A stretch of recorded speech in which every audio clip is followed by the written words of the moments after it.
ఓం నమో వెంకటేశాయ నమః. కొడలూరు గ్రామం నుంచి గత 23 సంవత్సరాలుగా గ్రామస్తులందరి సహకారంతో దేశం సుభిక్షంగా ఉండాలని, మా గ్రామం అభివృద్ధి చెందాలనే సంకల్పంతో తిరుమల పాదయాత్ర చేస్తున్నాం. ఈ సంవత్సరం 23వ సంవత్సరం తిరుమల పాదయాత్ర.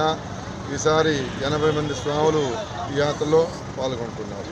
గోవిందా గోవిందా.